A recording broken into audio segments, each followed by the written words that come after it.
আপনি 2026 সালে তেলাপিয়া চাষ করবেন। এখন আপনার পুকুর ব্যবস্থাপনা কেমন হবে বা পুকুর নির্বাচন করার ক্ষেত্রে কোন কোন দিক আপনার খেয়াল রাখা উচিত?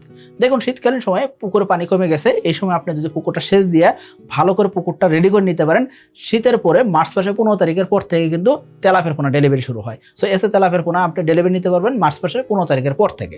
সো এই পোনা নেওয়ার আগে আপনি কি করবেন? পুকুরটা নির্বাচন করবেন, পুকুর প্রস্তুতি করবেন। সো এই জন্য আপনি কি করতে পারেন? শীতকালীন সময়ে পুকুরটা সেচ দিয়ে নিয়ে পুকুরের তলদেশ থেকে কাদা অপসারণ করে আপনি যদি এই পুকুরে ব্লিচিং পাউডার এবং চুন লবণ দিয়ে নেন, এতে করে এই পুকুরের পরিবেশ কিন্তু উন্নত হয়ে গেল এবং সারা বছর চাষ করলে মাছের রোগ ব্যাধি কম হবে। সো আপনি যখন পুকুর নির্বাচন করবেন, এই সময় পুকুর সেচ দিয়ে নিতে পারছেন কিনা এটা সবচেয়ে ইম্পর্টেন্ট। যদি এটা নিতে পারেন, সেই ক্ষেত্রে দেখবেন কি মাছের রেজাল্ট ভালো পাইতেছেন।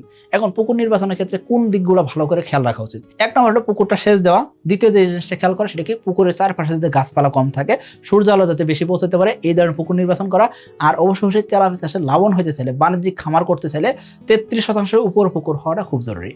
পানির গভীরতা 5 ফিট 6 ফিট থাকে, এরকম পুকুর হলে সবচেয়ে ভালো হয়। তবে 4 ফিট পানি হলেও এই ধরনের পুকুর আপনি তেলাপিয়া চাষ করতে পারবেন। আর তেলাপিয়া চাষের ক্ষেত্রে 1%, 2%, 10% পুকুরে তেলাপিয়া চাষ করা যায়। তবে ছোট পুকুরে তেলাপিয়া চাষ করে তেমন একটা লাভবান হওয়া যায় না। তো লাভবান হইতে চাইলে আপনাকে 33% উপর পুকুরে তেলাপিয়া চাষ করতে হবে। তবে ছোট পুকুর আছে 2%, 5%, 10%, এইসব পুকুরে আপনি তেলাপিয়ার পোনা নার্সারি করতে পারবেন।